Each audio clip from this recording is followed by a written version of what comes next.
शादीशुदा औरत लापता हो गई थी। उम्र 22-23 साल बताई गई। हुलिया जो बताया गया, इससे पता चला कि औरत खासी खूबसूरत थी। नाम सुंदरी बताया गया, हिंदू थी। उसका गांव से तकरीबन 2.5 मील दूर था। रिपोर्ट लिखवाने उसका खावंद और ससुर आए। उन्होंने बताया कि इसकी गोद में 6 माह का बच्चा है, जिसे वो साथ लेकर गई थी। क्या कुछ और भी लेकर गई थी? मैंने पूछा। अपने तमाम जेवरात और 2000 नगद, सुंदरी के ससुर ने कहा। ये रकम एक संदूक में थी। वो कह रहे थे कि अगवा हुई है। मैंने इन्हें कहा कि वो अपनी मर्जी से गई है। अगवा हुई होती तो बच्चा, जेवरात और रकम साथ ना ले जाती। ये चोरी का केस हो सकता है, अगवा का नहीं। सुंदरी का खावंद भी मेरे सामने बैठा था। उसकी मर्दानगी को चोट पड़ी तो वो भड़क कर बोला, मैं नहीं मान सकता कि वो अपनी मर्जी से गई है। लगता है उसे जबरदस्ती अगवा किया गया है। उसका मतलब ये हुआ कि तुम्हारे घर में डाका पड़ा था। मैंने कहा, और डाकू तुम्हारी बीवी और तुम्हारे बच्चे को उठाकर ले गए। सारे जेवरात और रुपया भी संदूकों में डालकर ले गए हैं वो लोग। तुम लोग जो रिपोर्ट लिखवाना चाहते हो मैं लिख लूँगा, लेकिन ये रिपोर्ट गलत हुई तो तुम्हारे खिलाफ कार्रवाई भी होगी। ये बताओ कि तुम्हें किस वक्त पता चला कि लड़की लापता हो गई है? उन्होंने बताया कि उसे गायब हुए 2 दिन गुजर चुके हैं। वो 2 दिन खुद ही तलाश करते रहे। सुंदरी का खावंद उस रात किसी दूसरे गांव गया हुआ था। सुंदरी बरामदे में सोई हुई थी। उसका सास ससुर और उसके दोनों छोटे बच्चे सहन में सोए हुए थे। सुबह देखा कि सुंदरी बिस्तर में नहीं थी, बच्चा भी नहीं था। गांव से कोई मीलों एक नदी थी। सुंदरी सहेलियों के साथ सुबह सवेरे नदी पर नहाने जाया करती थी, लेकिन बच्चों को कभी साथ नहीं लेकर गई थी। फिर भी इन लोगों ने नदी पर जाकर देखा। उनके साथ जो लड़कियां जाया करती थी उनसे पूछा। सबने बताया कि सुंदरी तो आज उनके साथ आई ही नहीं। घर आकर संदूक देखे तो पता चला कि सुंदरी का सारा जेवर और 2000 रुपया नगद भी उसके साथ ही चला गया है। उन्होंने उसके गांव जाकर उसके वालिदैन से पूछा कि इधर तो नहीं आई। उन्होंने कहा कि वो चोरी छुपे तो कभी नहीं आती। वो लोग कैसे हैं? मैंने पूछा। बहुत अच्छे भी नहीं है तो बुरे भी नहीं है, सुंदरी के ससुर ने जवाब दिया था। मैं ये मालूम करना चाहता हूँ कि तुम्हें इन पर ऐसा शक है कि लड़की जेवर और रकम चोरी करके अपने घर ले गई हो और वो सारा माल हजम कर गए हो? मैं ऐसा शक नहीं करूँगा, ससुर ने जवाब दिया, लेकिन जेवर और पैसा इंसान का धर्म बर्बाद कर देता है। लड़की पहले भी कभी बताए बगैर अपने घर गई है? ऐसा करती तो मैं उसकी टांगे तोड़ देता, सुंदरी के खावंद ने कहा। तुम लोग काम क्या करते हो? हम जमींदार हैं, ससुर ने जवाब दिया। ज़मीनें मैंने एक लड़के के सुप्त की हुई हैं और मैं साहूकार का भी काम करता हूँ। किसी ऐसे आदमी को तुमने कर्ज दे रखा हो जो तुम्हें तंग करता हो? मैंने पूछा। या जिसे तुम तंग करते हो? मैं हिसाब किताब अपना साफ रखता हूँ, उसने जवाब दिया। ना मैं किसी को तंग करता हूँ, ना कोई मुझे परेशान करता है। मैंने ये सवाल कुछ सोच कर किया था। सूद पर कर्जा देने वाले साहूकार अनपढ़ देहातों की ज़मीनें गिरवी रखकर ऐसा करते थे, फिर हिसाब किताब में हेरा फेरी करते थे कि कर्ज लेने वाला सूद ही देकर कंगाल हो जाता था और असल रकम जो कि तू रहती थी। कुछ अरसे बाद साहूकार गिरवी रखी हुई ज़मीन का मालिक बन जाता था। मेरा ख्याल था कि इस साहूकार ने किसी देहाती की ज़मीन कर्ज के सिलसिले में दबा ली होगी और उसने इंतकामन उसकी बहू को बच्चे समेत अगवा कर लिया और संदूकों से जेवरात और नकदी भी ले गया। ये काम अकेले आदमी का नहीं था, उसके साथ 3-4 आदमी होंगे, लेकिन मुझे मुमकिन नज़र नहीं आ रहा था। ऐसा कमाल तो उस्ताद डाकू भी नहीं दिखा सकते। मुझे हर इम्कान पर गौर करना था। बहू बेटी के अगवा या गुमशुदगी की वारदात में लोग पुलिस के लिए ये दुश्वारी पैदा करते हैं कि 2-3 दिन तक खुद तलाश करते रहते हैं। इन्हें उम्मीद होती है कि लड़की दरपर्दा मिल जाएगी और सारे खानदान के सामने रुसवाई नहीं होगी। वो हर तरफ से मायूस होकर फिर पुलिस के पास आते हैं। इस अरसे में लड़की का पूरा कुछ मिट चुका होता और लड़की बहुत दूर निकल जाती है या मुकम्मल तौर पर छुपा ली जाती है। मेरे लिए यही दुश्वारी इन लोगों ने पैदा कर दी थी। मुझे यही नज़र आ रहा था कि लड़की अपनी किसी आशना के साथ चली गई है। अपनी मर्जी से चले जाने की वजह सिर्फ यह होती है कि वो खावंद से मुतमईन नहीं होती। मैंने भाग जाने वाली बीवियों को और उनके खावंदों को देखा है। ऐसी बीवियाँ खूबसूरत और खावंद भद्दे और बदसूरत, मरियल और दायमी मरीज या बूढ़े होते हैं, लेकिन इस वारदात में मुझे ये वजह नज़र नहीं आ रही थी। सुंदरी का खावंद बुढ़ा और जवान था, शक्ल सूरत भी अच्छी थी, इसलिए सवाल ही पैदा नहीं होता था कि कोई औरत इस आदमी से मुतमईन ना हो। मैंने उसके बाप को दफ्तर से निकाल कर खावंद से बात की। क्या तुम्हें किसी पर शक है? मुझे किसी पर शक होता ना तो वो जिंदा ना होता, उसने जवाब दिया। क्या हम उससे ये पूछना चाहते हैं कि उसका दिल किसी और के साथ था या वो उसके साथ चली गई है? मैं तुमसे ये पूछना चाहता हूँ कि क्या तुमने कभी कोई ऐसी बात सुनी थी कि तुम्हारी बीवी शादी से पहले या बाद में किसी से मिलती मिलाती थी या उसके चाल चलन के मुताबिक कोई बात मशहूर हुई, उसके चेहरे का रंग बदल गया और वो चुप रहा? मैंने अपना सवाल वादे करने के लिए एक बार फिर कहा। बात झूठे बहतान भी मशहूर हो जाते हैं, ये दुश्मनों का काम होता है झूठे बहतान। आदमी भी लगाते हैं जिनकी बुरी नज़र लड़की पर होती है, लेकिन लड़की इन्हें धुतकार देती है। उसे बदनाम करने के लिए उसके चाल चलन के खिलाफ झूठी बातें मशहूर कर दी जाती हैं। कोई ऐसी जुर्रत नहीं कर सकता कि मेरी बीवी के खिलाफ ऊंची सांस भी ले। उसने बड़े रौब से कहा।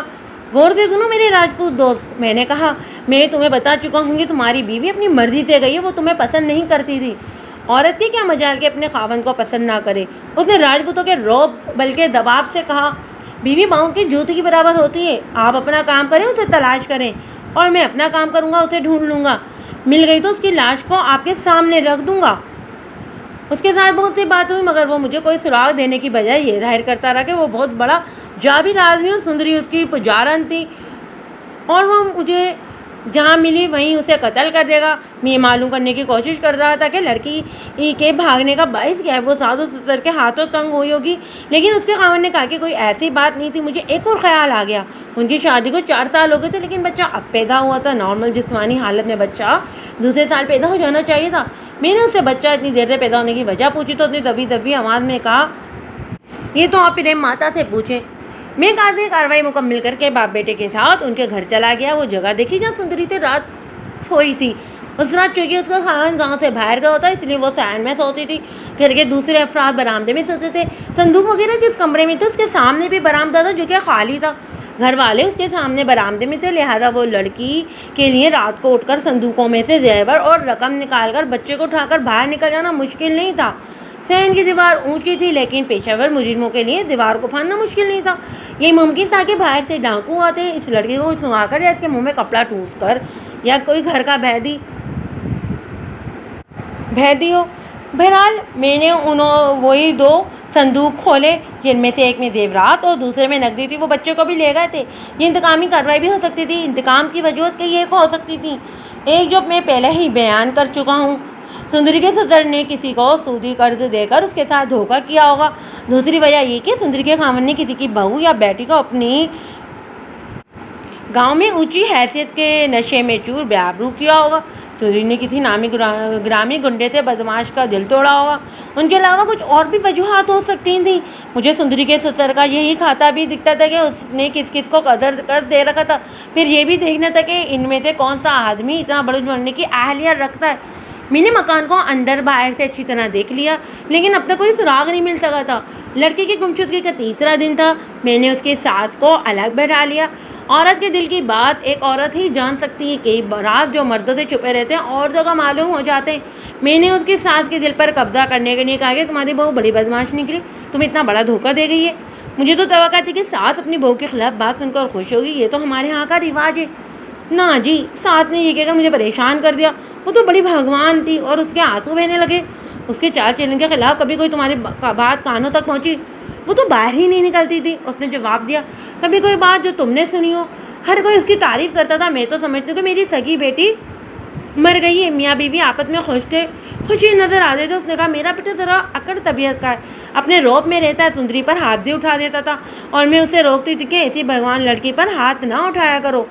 आमतौर पर तुम्हारा बेटा इसे क्यों मारता पीटता था, ये तो कभी मुझे नहीं पता चला। उसे जवाब दिया, मैंने सुंदरी से भी कहा करती थी कि मेरा बेटा जानवर है, उसकी मर्जी के खिलाफ कोई बात ना किया करो।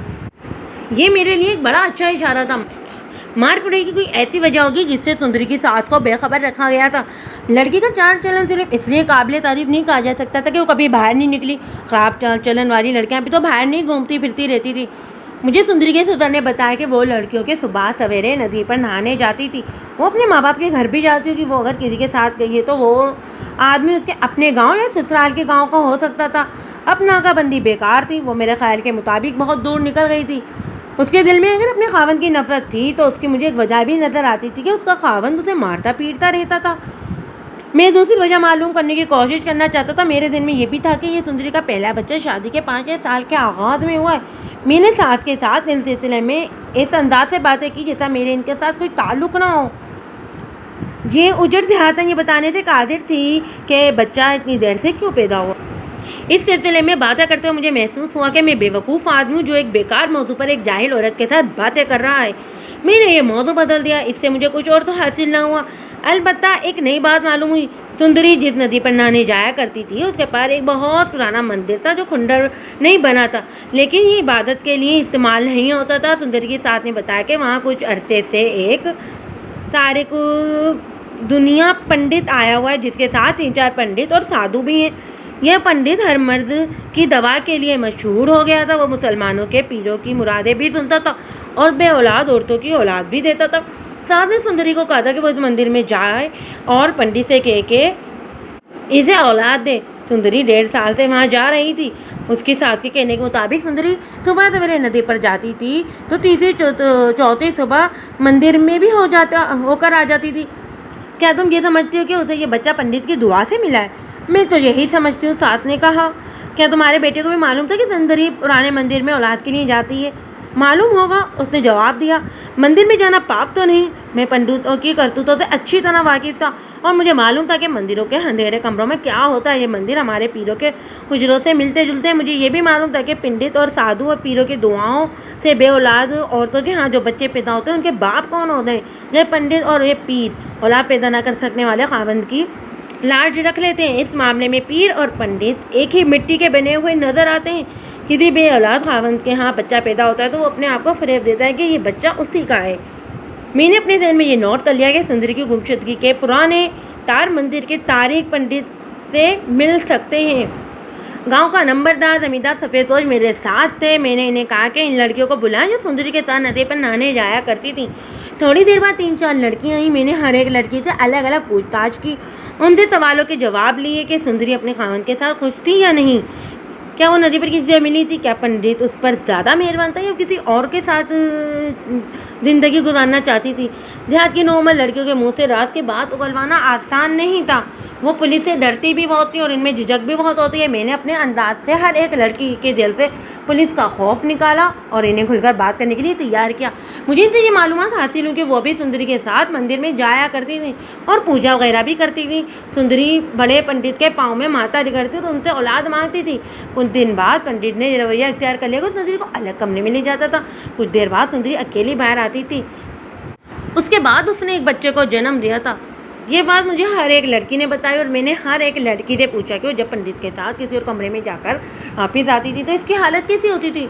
कोई लड़की भी मेरे सवाल का जवाब न देती कि मेरी कोशिश से उन्होंने ये बताया कि वो बहुत खुश होती और कभी उदास होती थी। इन लड़कियों से मुझे पता चला कि शादी से पहले सुंदरी बहुत शौक और चबली हुआ करती थी। लड़कियों को सुंदरी के मुतालिक ये बात उसके मैके गाँव से मालूम हुई थी। शादी के इब्तिदाई 1-2 महीने में ससुराल में शौक और चुलबुली रही। इसके बाद वो चुपचाप रहने लगी थी। मेरे पूछने पर लड़कियों ने यह भी बताया कि मंदिर में दूसरे गांव की भी औरतें आती हैं और मर्द भी वहां आते जाते हैं, लेकिन इन मर्दों और औरतों की तादाद इतनी नहीं होती जितनी गांव के मंदिर में पाई जाने वाली तादाद होती है। लड़कियों से मुझे ये भी पता चला कि गांव के मंदिर का पंडित गांव वालों को पुराने मंदिर में जाने से रोकता है। इनमें से किसी भी लड़की को मालूम नहीं था कि सुंदरी किसी और को चाहती है या नहीं। इन्हें ये मालूम था कि वो अपने खावंद से नाला थी। वो सहेलियों के सामने अपना रोना रोती रहती थी। इन्हें बताया करती थी कि इसका खावंद हैवान है, उसके दिल में उसके लिए प्यार नहीं, उसके साथ उसे जिस्मानी ताल्लुक रखता है मगर बच्चा नहीं होता। ज़रा ज़रा सी बात पर उसे डांटता है और मार पिटाई भी कर देता है। सुंदरी बच्चे की नहीं प्यार की तलबगार थी। अक्सर कहा करती थी कि प्यार कैसा होता है जिसकी लोग कहानियाँ सुनाया करते हैं। वो जब किसी शादीशुदा औरत की ज़ुबान से सुना करती कि उसका खावंद उसके साथ दिली मोहब्बत करता है तो वो उदास हो जाया करती थी। मुख्तसर ये कि मुझे इन लड़कियों से पता चला कि सुंदरी प्यार की प्यासी थी मगर उसका खावंद हैवान नहीं बल्कि वैशी था। सुंदरी उससे ना रूहानी तौर पर मुतमईन थी ना जिस्मानी तौर पर। मेरा मसला ये था कि वो कौन था जिससे उसे इत्मीनान हासिल हो गया और वो खावंद को छोड़कर उसके साथ चली गई। लड़कियों को मैंने बहुत कुरेदा। इन्हें यकीन था कि इस गांव में कोई ऐसा आदमी नहीं था जिसके साथ सुंदरी की दर पता राय रस्म होती। मैंने गांव के नंबरदार वगैरह से मालूम कर लिया था कि गांव से कोई आदमी गैर हाजिर तो नहीं और इतने बड़े जमींदार और साहूकार की इज्जत पर हाथ डालने की किसी में जरूरत भी नहीं। इन लड़कियों में एक खासी जहीन और होशियार थी। उसकी शादी हुए गुजरे 2 साल हो चुके थे। पुख्ता बातें करती थी। उसने मुझे ज़्यादा बातें बताई थी और साफ पता चलता था कि वो मेरे साथ ताउन कर रही है। मैंने उसे कहा कि वो जहन पर जोर दे और सोचे कि और मुझे बताए सोचकर कि उसे किसी पर शक है। सुंदरी मंदिर में जब पंडित के कमरे में जाती थी तो वहाँ पंडित के अलावा कोई और आदमी भी होता था क्या? 2 मरतबा मुझे ऐसा शक हुआ है, उसने जवाब दिया।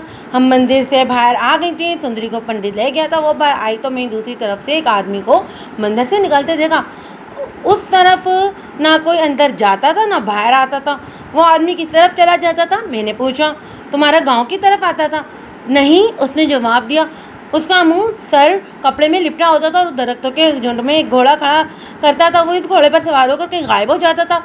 ज़हन पर और जोर दो। मैंने कहा, वो जब घोड़े पर सवार होकर जाता था तो क्या सुंदरी भी उसे जाते हुए देखा करती थी? लड़की के माथे पर शुगन पैदा हुए और उसकी आंखें सिकुड़ गईं। वो ज़हन पर जोर दे रही थी।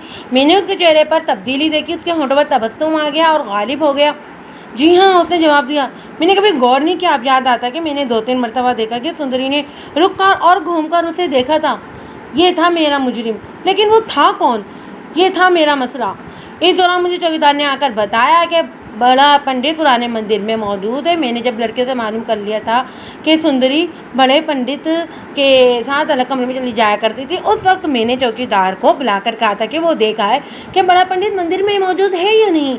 मुझे शक हो गया था कि लड़की पंडित को ले गया और बच्चे को अभी अपने साथ ले गया है। ये बच्चा सुंदरी के खावंद का नहीं, पंडित का था। पंडित को मंदिर से गायब हो जाना चाहिए था, मगर वो वहाँ मौजूद था। मुझे इस पंडित को शामिल तफ्तीश करना था, मगर वो पंडित था और मैं मुसलमान। अगर मैं पुराने मंदिर पर छापा मारता तो हिंदू इसे अपने मंदिर और मजहब की तौहीन समझते। ये हमारे लिए एक मजबूरी होती थी, लेकिन मैं अपनी तफ्तीश को नामुकम्मल नहीं रख सकता था। मेरे लिए मुश्किल ये थी कि मेरे ऊपर अंग्रेज डीएसपी और एसपी थे। रोज़मर्रा का गुजारा इनकी भेजी गई तनख्वाह पर होता था। ये मुश्किल थानदारों के लिए सहूलत भी थी। अंग्रेज अफसर हमारा तहफ़्फ़ुज़ और तनख्वाह का ताउन करते थे। मंदिर पर छापा मारने के सिलसिले में मुझे अंग्रेज अफसरों की तहफ़्फ़ुज़ की ज़रूरत थी, लेकिन मेरे लिए एक और रास्ता साफ हो चुका था। मुझे बताया गया था कि गांव का पंडित लोगों को पुराने मंदिर में जाने से रोकता है। ये पंडित मेरे गांव में आ सकता था। आपको मालूम होगा कि मस्जिदों के इमाम भी एक दूसरे के दुश्मन होते हैं। ये कारोबारी रकाबत की होती है। एक मोहल्ले की 2 मस्जिदों के इमाम इस कोशिश में लगे रहते हैं कि ज़्यादातर नमाजी उसी की मस्जिद में हैं। उनकी इसी आदत की बदौलत इन्हें एक दूसरे के खिलाफ इस्तेमाल किया जा सकता है। यही हालत पंडितों की होती है। मैं गांव के पंडित के पास चला गया। उससे कहा कि गांव के जो लड़की लापता हुई है वो पुराने मंदिर में जाया करती थी और मुझे शक है कि इस मंदिर से लड़की का सुराग मिल जाएगा। पंडित के भगवान चीखा टूटा। मुझे मालूम था कि वो क्या कहेगा। उसने चेक कर कहा, पकड़ लो इसको। मैं इसीलिए लोगों को इस मंदिर में जाने से रोकता रहता हूँ, मगर ये मंदिर और एक पंडित का मामला था। मैंने कहा, और मैं मुसलमान हूँ। अगर मैंने मंदिर पर छापा मारा तो यहाँ के हिंदू मेरे पीछे पड़ जाएंगे। इसका नतीजा ये होगा कि एक मुजरिम मजहब के पर्दे में बेधड़क जुर्म करता रहेगा। मैं इसकी जिम्मेदारी लेता हूँ। पंडित ने मुझे तसल्ली दी। वो पुराना मंदिर इबादत के लिए नहीं, वहाँ जो पंडित आन बैठा है वो मुझे कोई सारे 9 सारे बाद नजर आता है। वो पंडित है ही नहीं, कोई नया सियासी ये दवाइयाँ देते हैं। उसने अपने चेहरों के जरिए मशहूर कर दिया कि वो मुरादें पूरी करता है और औलाद देता है। लोग चूँकि उसकी बातों को सच मानते हैं इसलिए उसके पास जाने लगे। मैंने सुना है कि उसने वहाँ मूर्तियाँ वगैरह रखकर मंदिर को इबादतगाह बना दिया है, मगर लोग वहाँ इबादत के लिए नहीं बल्कि मुरादें पूरी करने और दवाइयाँ लेने जाते हैं। ज़्यादातर औरतें जाती हैं। मुझे मालूम है कि वहाँ क्या होता है। आप निडर होकर वहाँ जाएँ और इस पंडित और इसके चेलों को पकड़ लें। मुझे मालूम था कि इस पंडित का अपना किरदार क्या है। मैंने इसे खूब दाद दी। उसके जवाब में से मेरी हौसला अफजाई की। मैंने उसे कहा कि इधर उधर के हिंदू मेरे खिलाफ गड़बड़ करें तो वो इन्हें संभाल ले। मैं सिर्फ इसी का मुतार नहीं था। मैंने पुराने मंदिर के इर्द गिर्द देहाती कपड़ों में 2 कांस्टेबल पंडित पर नजर रखने के लिए मुकर्रर कर दिए। तो थाने में जाकर डीएसपी के साथ टेलीफोन पर बात की। उसे बताया कि मैं कैसे मंदिर पर छापा मारने जा रहा हूँ जहाँ इबादत नहीं होती, वहाँ सियासी किस्म का पंडित आकर ठहरा हुआ है। मैंने उसे इख्तिसार से बताया कि वारदात क्या और इस वक्त तक तफ्तीश में मुझे क्या कुछ मालूम हुआ है। उसने मुझे कुछ हिदायत दी और मेरी हौसला अफजाई भी की। नंबरदार और सफ़ेदपोश के अलावा गांव के 2 हिंदू मौजूद आदमी मेरे साथ थाने में थे। मैंने बताया कि मैं आज पुराने मंदिर में जा रहा हूँ और वो मेरे साथ सब चलेंगे। उन्होंने पंडित की तरह मेरी हौसला अफजाई की, लेकिन बुरा भी नहीं माना। इनकी भी बहू बेटियां पुराने मंदिर के पंडित के पास जाया करती थी। मैं दिल में खुदा से दुआएं मांग रहा था कि मंदिर से मुझे कुछ सुराग ना मिले, वरना हिंदुओं के सामने अपनी बेइज्जती का अंदेशा था। मैं दिन भर का थका हारा हुआ था। रात गहरी हो गई थी, लेकिन पुराने मंदिर में इसी वक्त जाना ज़रूरी था। गांव में उसके मोहतद मौजूद थे। मैंने जिन 3-4 लड़कियों से पूछगछ की थी वो उनके वालिदैन पुराने मंदिर के पंडित को बता सकते थे कि मैं उसके मुताबिक मालूमात हासिल कर रहा हूँ। खतरा था कि पंडित हाथ से निकल जाएगा। मैंने मंदिर पर नजर रखने के लिए 2 बगैर वर्दी कांस्टेबल भी भेज रखे थे। मैं अंधेरे में नदी के किनारे पहुंचा। मेरे साथ नंबरदार वगैरह और दो गांव के मौजूद आदमी थे। मैं घोड़े पर सवार था। अंधेरे में मुझे नदी के पास दरख्तों में से मंदिर का उभरा हुआ मखरूती मीनार नजर आ रहा था जो मुझे कुछ पुरस्कार लग रहा था। मैंने बड़े बड़े खौफनाक मनाजिर देखे। डाकुओं से मुकाबला भी हुआ। रातों को ऐसे जंगलों से भी गुजरा हूँ जिनसे दरिंदे भी निकल आते थे और खतरनाक डाकू भी। लेकिन उस रात इस सदियों पुराने मंदिर को देखकर मुझ पर ऐसा तासुर तारी हो गया था जैसे मैं जिन्नों और परियों के मस्कन में जा रहा हूँ। कभी दिल पर ऐसा बोझ आ पड़ता जैसे मैं किसी हादसे का शिकार होने वाला हूँ। नाकामी का खौफ भी मुझे और ज्यादा परेशान कर रहा था। मैंने घोड़ा नदी में डाल दिया। दूसरे लोग भी नदी में उतर गए थे। नदी गहरी नहीं थी, दरमियान में पानी घुटनों को छूता था। मौसम गर्मा था इसलिए नदी में से गुजरते हुए किसी को भी तकलीफ नहीं हुई थी। पार जाकर मैंने घोड़े से उतरा। घोड़ा अपने आदमियों के हवाले करके सबसे कहा कि वो फैलकर मंदिर के इर्द गिर्द चली जाए। मैं अकेला आगे आ गया। मंदिर के अंदर रोशनी तो गुमा होता था। मुझे अपना एक कांस्टेबल मिला। उसने बताया कि पंडित को बाहर जाते नहीं देखा गया है। कांस्टेबल को साथ लेकर मैं मंदिर के करीब चला गया। ये मेरा इलाका था। मैंने ये मंदिर बाहर से देख रखा था, उसके अंदर कभी नहीं गया था। ये एक ऊंचे चबूतरे पर तामीर किया गया था। चबूतरा वसी और ही था। उसके 5-6 सीढ़ियाँ थी। उससे 300-400 गज पर मरघट था जहाँ मरे हुए हिंदुओं को जलाया जाता था। हवा तेज और गर्म थी। ऐसा लगता था जैसे मरे हुए हिंदुओं के बदरूहें मंदिर के अंदर सुसक रही हैं, सरगोशियाँ कर रही हैं। कौन है ओए? मुझे आवाज सुनाई थी। मैंने टार्च जलाकर रोशनी उधर की। मंदिर के चबूतरे पर 3-4 चारपाइयाँ भी बिछी हुई थी। मैं जल्दी जल्दी सीढ़ियाँ चढ़ गया। एक साधु के ओढ़े का आदमी जो लेटा हुआ था उठ बैठा। उसने पूछा, कौन है बे? पंडित जी महाराज कहाँ है? मैंने पूछा। टार्च की रोशनी उसकी आंखों पर पड़ी थी इसलिए वो मुझे नहीं देख सकता था। मैंने कहा, पंडित जी महाराज से मिलने का तुम्हें ये वक्त किसने बताया? फौजी हो, छुट्टी पर आए हो? अरे मुंह से कुछ तो बको, बंद करो ये रोशनी। उसने अपनी आंखों के आगे एक बाजू रख लिया। दूसरा जो चारपाई पर लेटा हुआ था वो भी जाग उठा और बोला, ये कौन जंगली है? वो दोनों उठो। मैंने कहा, वार्द का लगते हैं। दूसरे चारपाई वाले ने दबी दुबार में कहा। उसे भी नजर आ सकता था क्योंकि टार्च की रोशनी उसके साथ की आंखों पर थी। उठो और अंदर चलो। मैंने कहा, मुझे पंडित के पास लेकर चलो। वो दोनों बड़ी तेजी से उठे और मंदिर के दरवाजे की तरफ चल पड़े। मैं उनके पीछे पीछे दरवाजे में दाखिल हुआ। ये ड्यूटी भी थी। आगे सैंड और उसके इर्द गिर्द बरामदा और एक कमरा इबादत का बना हुआ था। सहन में दिया जल रहा था। उसके मध्यम सी रोशनी मुझे दूर से नजर आ रही थी। एक कमरे में भी रोशनी थी। दोनों आदमी मुझे इस कमरे में लेकर फर्श पर पंडित बैठा हुआ था। मैंने अपने साथ वाले बगैर वर्दी कांस्टेबल से कहा कि हेड कांस्टेबल दोनों कांस्टेबलों को अंदर ले आए। वो आए तो मैंने पंडित के चेलों को उनके हवाले करके ड्यूरी में भेजा और खुद पंडित के पास फर्श पर बैठ गया था। उसने हुलिया तो पंडितों और साधुओं जैसा बना रखा था लेकिन तंदुरुस्त और सवाना आदमी था। कमरे में अजीब तरह की बदबू थी। पंडित शायद कोई दवाई बना रहा था। मैंने ऊपर देखा, छत पर चेंथड़ों जैसे बालों से चिपकी हुई थी। मुझे तंग से इस कमरे में हैबत दिखाई दी। पंडित के चेहरे पर घबराहट आ गई थी। उसने मुझसे पूछा कि मैं क्यों आया हूँ सुंदरी को लेने। मैंने उसकी आंखों में आगे डालकर तुरंत कहा, सुंदरी। उसने हैरान होकर पूछा, कौन सुंदरी? इस वक्त तो यहाँ कोई नौजवान लड़की नहीं आई। पंडित जी महाराज, मैंने कहा, मुझे सिर्फ ये बता दें कि आपको मेरे बताए गए किस तरह पता चल गया कि मैं जिस सुंदरी की बात कर रहा हूँ वो जवान लड़की है। आदमी ज़हीन था। मखमूर सी हंसी हंसकर बोला, तुम क्या समझते हो हम किसी के दिल की बात नहीं बता सकते? तुम आधा सवाल करो तो हम पूरा जवाब देंगे। कहो तो तुम्हारे मन की 2-4 बातें और बता दें। उसकी आवाज़ ऐसे हो गई थी जैसे इस पर नशा तारी हो रहा हो। कहने लगा, अपनी मन की चिंता ना बताओ, हम बता देंगे। मेरे मन की चिंता ये है महाराज कि मुझे सुंदरी से मिला दें। मैंने कहा। उसके होठों पर मस्ताना सी मुस्कुराहट आ गई। वजदानी से लहजे में बोला, हमसे बेकार बातें ना करो, मन की मुराद मांगो। मैंने उसके कंधे पर धप से आ रखा तो वो दहल गया। मैंने कहा, होश में आओ पंडित, तुमने मुझे देख लिया है ना कि मैं कौन हूँ, और तुम ये भी जान गए हो कि मैं यहाँ क्यों आऊँ। इसलिए लड़की मेरे हवाले कर दो। मैं रात के अंधेरे में तुम्हारे जुर्म पर पर्दा डाल दूंगा। मैं किसी सुंदरी को नहीं जानता। उसने बदले हुए लहजे में कहा, मैं इन लड़कियों को बुला लूँगा जिनके साथ सुंदरी यहाँ आया करती थी। मैंने कहा, और तुम उसे अलग कमरे में ले जाया करते थे। मैंने आगे होकर रजदारी से पूछा, उसके बच्चे के बाप हो ना तुम? उसके चेहरे का रंग बदलने लगा था लेकिन वो बचने की कोशिश कर रहा था। क्यों अपना वक्त ज़ाया करते हो? उसने कहा, सारे मंदिर में घूम जाओ, देखा हो यहाँ तुम्हें कोई सुंदरी नहीं मिलेगी। तुम मुसलमान हो, मंदिर की तौहीन कर रहे हो। तुम ये समझ कर आओ कि हमने यहाँ लोगों की लड़कियाँ छुपा कर रखी हुई हैं। मंदिर में पुलिस का रोब नहीं चलेगा, फिर तुम्हें थाने ले चलूँगा। मैंने कहा, मैं इतनी आसानी से तो पीछे हटने वाला नहीं हूँ। तुम झूठ बोलकर अपने खिलाफ शक पैदा कर चुके हो। वो तंजिया से हंसी हंस पड़ा था। मुझे इस पर पक्का शक हो गया था। इसने सुंदरी का नाम सुनकर ही कह दिया था कि यहाँ कोई जवान लड़की नहीं आई। उसने ये तस्लीम करने से भी इनकार कर दिया था कि सुंदरी इस मंदिर में आती है। मेरी नज़र और मेरी सोच पुलिस की थी। मैंने उसके सवालों से हमला कर दिया लेकिन वो तो मान ही नहीं रहा था।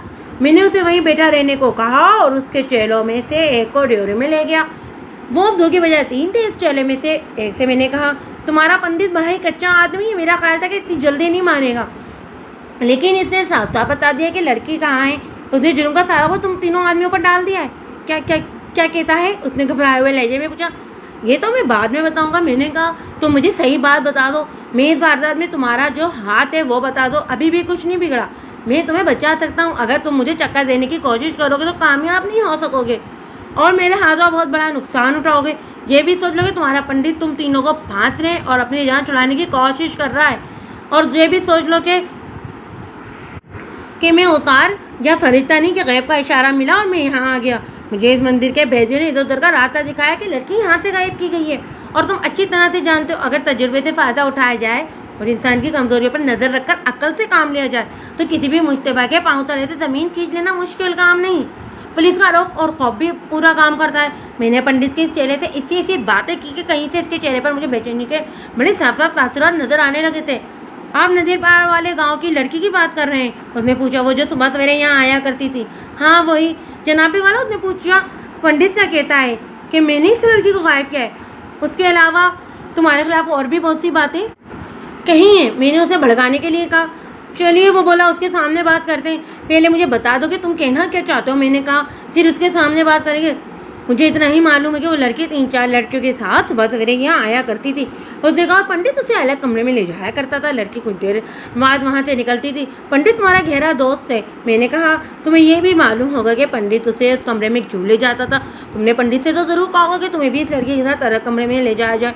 मुझे हर एक बात बताओ, वरना ऐसे फंसोगे कि 10 साल के लिए अंदर जाओगे। कहा था हुजूर, उसने कहा। आपने मुझे बचाने का वादा किया है तो अब मैं आपसे कुछ भी नहीं छुपाऊंगा। मैंने पंडित से कहा था कि वो अकेले अकेले ऐश करता है। उसने कहा था कि चलकर देख लेना, ये किसी और का माल है। मैंने पूछा कि वो कौन है? उसने कहा कि वो अपना ही आदमी है, लेकिन ये बताना है ना मुनासिब नहीं कि वो कौन है और कहाँ से आता है और कहाँ पर जाता है। मैंने उससे बहुत पूछा कि कुछ तो बता दे, लेकिन उसने नहीं बताया। मैंने एक बार देखा था कि लड़की पंडित के साथ कमरे में गई, लेकिन पंडित को मैंने एक और कमरे में तन्हा बैठा देखा। थोड़ी देर बाद लड़की उसके कमरे से निकली। मैं मंदिर के पिछवाड़े चला गया। अंदर से एक आदमी निकला जिसका मुंह और सर चादर से लिपटा हुआ था। वो चला गया और दरख्तों की ओर में गायब हो गया। फिर मैंने उसे घोड़े पर सवार देखा, वो वहाँ से गायब हो गया था। तुमने इस आदमी को एक ही बार देखा था? कई बार, उसने जवाब दिया। 10-15 दिनों बाद आता था। हम यहाँ 3 आदमी हैं। तीनों ने पंडित से पूछा था कि यह आदमी कौन है। पंडित ने हमें नहीं बताया, कहता था कि तुम लोगों को यहाँ किसी चीज़ की कमी नहीं, मेरी बातों में दखल ना दिया करो। हम चुप हो गए और हम समझ गए कि यह आदमी इस लड़की से मिलने आता है और जब आता है पंडित लड़की को कमरे में ले जाकर खुद इधर उधर हो जाता है। 2 रोज़ पहले लड़की यहाँ आई थी, बहुत दिनों से नहीं आई। उसने जवाब दिया, रात को भी नहीं आई। मैंने इस पर बहुत जुरा की, उसे घेरने की पूरी कोशिश की, लेकिन साफ पता चलता था कि जो वो कुछ बता चुका है इसके सिवा उसे कुछ और नहीं मालूम। उसे हेड कांस्टेबल के हवाले करके दूसरे आदमी को ड्यूटी में बुलाया। कुछ ढीठ नजर आया था वो। मैंने झकझक की, दिमाग सोची से बचने के लिए उससे पहले साथी को बुला लिया और उससे कहा कि अपने दोस्त से कहो कि बेकार की कलाबाजी ना दिखाए, साफ साफ बात करे। पहले चेले ने पंडित को बुरा भला कहा और अपने साथी से कहा कि वो जो कुछ जानता है बता दे। चुनाचे वो जो कुछ जानता था उसने वो बता दिया। मैंने उनके तीसरे साथी को बुलाया। उसने मुझे परेशान ना किया। यह आदमी पंडित के ज़्यादा करीब मालूम होता था। उसका बयान उसके साथियों के बयान की तस्दीक करता था। उसे मजीद ये मालूम हुआ कि सुंदरी ने मंदिर में आना शुरू किया तो चंद दिनों बाद एक आदमी जो घोड़े पर सवार था मंदिर में आया। उसने सुंदरी को देख लिया और पंडित के साथ एक बात की। पंडित सुंदरी को अलग कमरे में ले गया और उसे इस आदमी से मिलाया। ये सुंदरी की गुमशुदगी से 1.5 साल पहले का वाक़या है। उसके बाद सुंदरी अपनी सहेलियों के साथ हर सुबह नदी पर आती रहती थी। नदी पर वो मुँह अंधेरे जाया करती थी ताकि कोई मर्द ना देख सके। सुंदरी का भी यही वक्त था। नदी से वो मंदिर चली जाया करती थी। कभी कभार वो आदमी नीम सुबह की तारीकी में आ जाता था और मंदिर के एक कमरे में जा बैठता था। सुंदरी उसके पास चली जाती थी और पंडित इधर उधर हो जाता था। वो आदमी ज़्यादा देर नहीं रुकता था। वो किस उम्र और होलिये का आदमी था? मैंने एक बार भी उसका चेहरा नहीं देख सका। उसने जवाब दिया, उसके सर और चेहरे और कंधों पर सियाह कपड़ा होता है। हाथों से पता चलता है कि जवान आदमी है। वो खुद आप जैसा है, दराज का दौर तवाना। घोड़ा मंदिर से थोड़ी दूर और दरख्त और झाड़ियों की ओर में छोड़ा था। तुमने पंडित से पूछा था कि ये कौन है? सिर्फ एक बार पूछा था, उसने जवाब दिया। पंडित ने कहा था कि आज पूछा है, आइंदा ना पूछना। अपने काम से काम रखो। क्या तुम्हें ना मालूम है कि लड़की नकाबपोश के साथ चली गई है? मुझे बिल्कुल नहीं मालूम, उसने इंतजारिया लहजे में कहा था। जहाँ सब कुछ उगल दिया है वहाँ ये भी बता देना। मुझे इसके चले जाने का कोई इल्म नहीं। ये तफ्तीश का इब्तिदाई मरहला था। वादे हो गया था कि लड़की की गुमशुदगी में पंडित ने बड़ा अहम रोल अदा किया। मुझे इन सब के मुकम्मल बयान अभी लेने थे। इन तीनों का सिर्फ हुलिया साधुओं जैसा रह गया था। उनके बोलने का अंदाज, लबों ने जो बिल्कुल दूसरा था, जिसे मैं अच्छी तरह वाकिफ था। ये पेशेवर मुजरिमों का अंदाज हो ले जाता। मेरे वादों और हौसलों तसल्लियों से मुतासिर होकर वो अब सरकारी मुखबिरों की तरह बातें करने पर आमदा हो गए थे। मुझे अब कार्रवाई ये करनी थी कि गांव के जो लोग बाहर खड़े थे उनकी मौजूदगी में मुझे मंदिर की तलाशी लेनी थी। मुझे तवक्का थी कि लड़के मंदिर के किसी कमरे में होगी। तलाशी के बाद मुझे पंडित और उसके तीनों साथियों को थाने ले जाना था। मैंने उसके साथियों को अपने साथ आते हुए स्टाफ के हवाले कर दिया और पंडित के कमरे में ले गया था। वहाँ दिया चल रहा था। पंडित नहीं था। मुझे याद आ गया कि मैंने खतरनाक गलती की थी। पंडित पर मुझे कांस्टेबल का पहरा खड़ा कर देना चाहिए था, जो कि मैंने नहीं किया था। मैंने पंडित को आवाज़ें दी, सहन में आकर पुकारा। उसकी आवाज़ मुझे सुनाई न दी। सब दौड़े आए। मैंने पंडित के साथी को मंदिर की तलाशी के लिए लिया। वहाँ बहुत से कमरे थे। ये उस दौर का मंदिर मालूम होता था जब हिंदुस्तान पर हिंदुओं की हुक्मरानी थी। मैं उसके सवाल का जवाब नहीं दे सकता था कि इस वीराने में इतना बड़ा मंदिर क्यों तामीर किया गया था। पंडित का साथी मुझे इसी कमरे में ले गया जहाँ मैंने पंडित को बैठा देखा था। उसके साथी ने बताया कि वो इस दरवाजे से निकला होगा। मुझे इस तरफ से यह काली लकड़ी का एक दरवाज़ा नजर आया जो खुला हुआ था। चेले ने दिया उठा लिया। मेरे हाथ में टॉर्च थी। मैं दूसरे कमरे में गया तो वो 2-4 चारपाई बिछी थी। उन पर बिस्तर बिछे थे। 1-2 संदूक पड़े थे। कुछ और सामान भी था। ये रिहायशी कमरा था, पर पंडित वहाँ नहीं था। मैंने हेड कांस्टेबल को बुलाकर कहा कि हर जगह पंडित को ढूंढे। मुझे शक हो गया था कि मेरी कोताही से वो निकल गया है। इस कमरे में पंडित का चेला मुझे अगले कमरे में ले गया। ये बिल्कुल तारीख और वीरान था। टार्च और दिए की टिमटिमाती रोशनी में ऐसा लगता था कि ये कमरा नहीं गार हो। छत पर बड़े ही घने और पुराने जाले थे। वहाँ से हम एक और कमरे में चले गए। अचानक बड़ी जोर से फड़फड़ होती है, जैसे 3-4 आदमी उठकर रो पड़े। मैंने बिजली की तेजी से राउंड निकाला और ललकार कर कहा, रुक जाओ वरना गोली मार दूंगा। चमकादड़ नहीं हुजूर, मेरे गाइड ने कहा था। मैं खिसियाना सा हो गया। टार्च की रोशनी ऊपर की तो कबूतर जितने बड़े चमकादड़ों जालों में से निकलते उड़ गए। वो फिर जालों में ही गायब होते दिखाई देते। इनकी चींची जैसी आवाज़ें बड़ी डरावनी थी। पंडित वहाँ नहीं था। मुझे ऐसे बहुत से कमरों में ले जाया गया। मैं एक ऐसे कमरे के साथ रुक गया क्योंकि साथ वाले कमरे में खुसर फुसर हो रही थी। मैं दबे पाऊँ आगे बढ़ा। किवाड़ को ज़रा सा अनायत आजगी से अंदर की तरफ देखा। दरवाजे ने बड़ी जोर से कर पैदा की। फिर आवाज़ आई, जहाँ खड़े हो वहीं खड़े रहो वरना गोली चल जाएगी। ये मेरे हेड कांस्टेबल की आवाज़ थी। मैं सुकून का सांस लेकर आगे बढ़ा। हेड कांस्टेबल के पास भी टार्च थी। वो कई कमरे देखकर आया था। पिछले दरवाजे से निकल गया होगा। पंडित के पास एक और साथी ने कहा, आइए आपको दरवाज़ा दिखाता हूँ। कमरों में घुमा फिराकर वो हमें पिछले दरवाजे तक ले गया। मैं जान गया था कि पंडित कमरों के अंदर ही अंदर से निकल गया है। सहन में मेरे स्टाफ के आदमी ही थे। इतना वक्त गुजर गया था, पंडित का ताक़ुब नामुमकिन था। ये भी मालूम नहीं था कि वो किस सिमत गया है। रात तारीख थी। वहाँ से रेलवे स्टेशन 4 मील दूर था। इधर उधर लारियाँ भी वहीं से जाती थी। मैंने स्टेशन पर एक कांस्टेबल और गाँव का एक आदमी भेजा। मैं तो यही कर सकता था। मैं गांव से जो आदमी लाया था इन्हें अंदर बुलाया। सबको पंडित के रिहायशी कमरे में ले गया। ट्रंकों के ताले तोड़कर तलाशी ली। एक संदूक में से थैली बरामद हुई। इनमें से 100 और 10 रुपये के नोट निकले। रकम की नहीं तो पूरे 2000 थी। सोने के 2 कड़े और एक जनाना अंगूठी भी बरामद हुई। दूसरे ट्रंक में पंडित का जाती सामान था और इसमें देसी शराब की 2-4 बोतलें रखी थी। मैंने नंबरदार से कहा कि सुंदरी के सास ससुर और कामद और सास को बुलाइए। इस दौरान बरामदगी का मशीरनामा तैयार कर लिया गया। पंडित के चेलों के सामान की भी तलाशी ली। हर एक के सामान से थोड़ी थोड़ी रकम और चेयर से निकली। मेरे काम की कोई चीज़ बरामद नहीं हुई थी। सुंदरी का ससुर सास और खामन आ गए। मैंने इन्हें रकम वाली थैली पकड़ाई और अंगूठी दिखाई। ससुर ने थैली पहचान ली कि उसी की थी। मैंने रकम थैली में डाल दी। ससुर ने बताया कि इसमें इतने नोट 100 के और इतने ही 10 के होंगे। उसने बिल्कुल ठीक बताया था। सुंदरी की सास ने कड़े और अंगूठी को देखकर कहा कि ये चीज़ें सुंदरी की हैं। मंदिर के अंदर और बाहर पहरे का इंतजाम इस तरह से किया गया था कि 2 कांस्टेबल राइफलों से मुसल्ला मंदिर के अंदर ही रहे। किसी को न पता न चले कि अंदर मुसल्ला पहरा है। 2 कांस्टेबलों को देहाती लिबास में मंदिर पर बाहर से नज़र रखने के लिए मुकर्रर किया गया था। इन्हें कहा गया कि वो गांव से 2-4 मवेशी ले लें और मंदिर के इर्द गिर्द मौजूद हैं। किसी को ताकि इन पर शक ना और वो मंदिर से दूर रहे, लेकिन इनकी नज़र मंदिर पर रहे।